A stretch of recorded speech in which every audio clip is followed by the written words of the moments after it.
Bismillahirrahmanirrahim. Allahumma shalli ala sayyidina Muhammad. Jadi sekali lagi saya meminta agar umat manusia atau seluruh manusia yang siapapun yang mendengarkan ini dan memahami ini, dan terkhusus untuk umat muslim, ini saatnya untuk mengakhiri kejahatan ini, mengakhiri kebodohan ini. Ini adalah kebodohan yang nyata yang dilakukan oleh umat manusia kepada dirinya sendiri. Dan bencana itu Allah sudah mengatakan dalam Quran bahwa bencana itu Allah tidak datangkan kecuali karena kezaliman yang dilakukan oleh diri manusia itu sendiri. Jadi ini adalah kebodohan yang nyata kamu lakukan sebagai manusia, dirimu sendiri, yang kamu memberikan profit yang terlalu banyak, yang terlalu besar kepada suatu kelompok. Nah, inilah sistem riba, inilah uang kertas kepada pemerintah. Nah, inilah yang harus dihentikan. Dan itulah saya mengatakan ketika seorang bertanya gitu, bagaimana cara menghentikan genosida gitu. Nah, jelas dalam Al-Quran kan sudah jelas, Allah bilang perangi orang yang memerangi kamu, itu kan sudah jelas dalam Al-Quran. Jadi satu-satunya cara untuk menghentikan orang yang membantai orang yang tidak berdosa, ya hentikan mereka, lawan mereka, perangi mereka, ya. Itu kan caranya. Makanya saya menyampaikan ini, wallahu alam, apakah ada yang mendengarkan atau apakah benar akan terjadi, ya wallahu alam, saya nggak tahu. Saya hanya melakukan sesuatu yang menurut saya benar, menyampaikan sesuatu yang menurut saya benar, meskipun saya bukan siapa-siapa, ya sekali lagi saya bukan siapa-siapa. Saya hanya menyampaikan sesuatu yang menurut saya benar. Maka saya memanggil umat muslim, siapapun yang mendengarkan ini, untuk segera berpikir dan mengambil sebuah keputusan. Carilah sebuah tempat, bersatu di tempat itu, pilih pemimpin yang adil, dan buat pasukan perang baru untuk menghentikan genosida Gaza. Kita harus membuat sebuah pasukan perang baru untuk menghentikan genosida Gaza sebelum bencana itu datang, karena penghakiman itu pasti datang. Itu adalah akibat dari kebodohanmu sendiri. Ini adalah wujud kebodohan, karena kamu gak percaya Allah itu maha besar sehingga kamu bersikap berleha-leha terhadap genosida ini, padahal kamu bagian dari genosida ini. Nah, ini yang bahaya. Nah, ini harus diakhiri.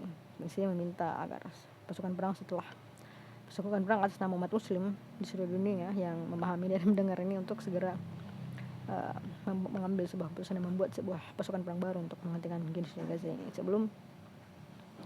sebelum bencana itu akan datang.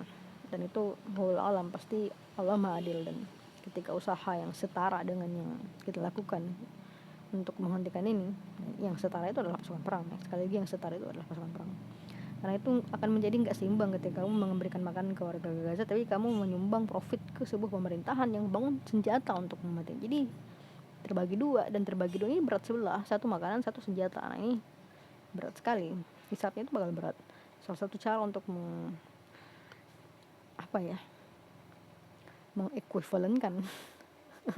mengekuivalenkan hal ini menjadi setara, itu adalah pasukan perang, supaya kebodohan yang kamu bayar atas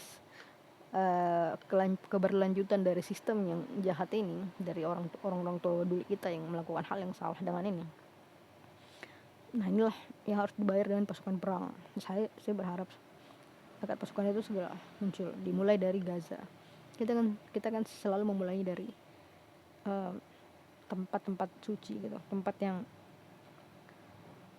telah Allah khususkan tentang sesuatu yang ada di sana, yang mungkin kita nggak pernah paham. Itu menjadi sebuah hak Allah untuk memahamkan seseorang tentang apa yang terjadi dan apa yang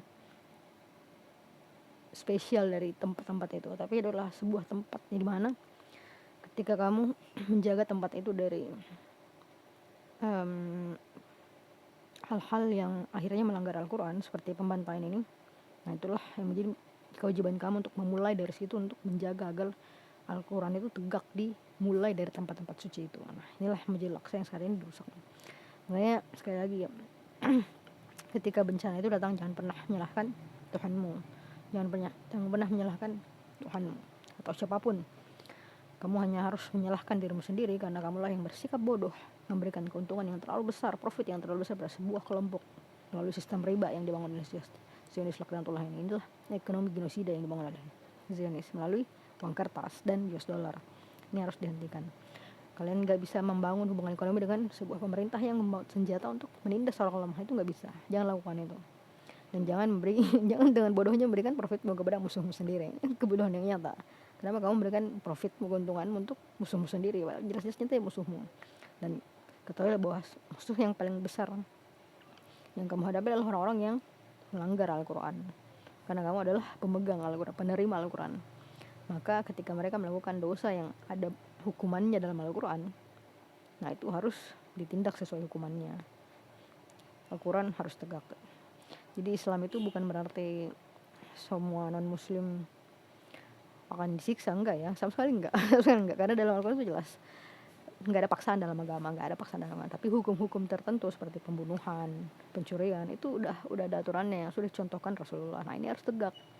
Jika kamu tidak mampu menegakkan ini, kerusakan akan terjadi, ketidakadilan akan muncul. Nah ini harus tegak. Makanya saya bilang hukum yang sudah dicontohkan oleh Rasulullah itu harus ditegakkan. Karena di Al-Quran itu jelas dikatakan bahwa dalam diri Rasulullah itu adalah suri tauladan. Nah berarti aturan-aturan yang dikatakan Rasulullah, aturan yang dikerjakan oleh Rasulullah itu harus dilaksanakan.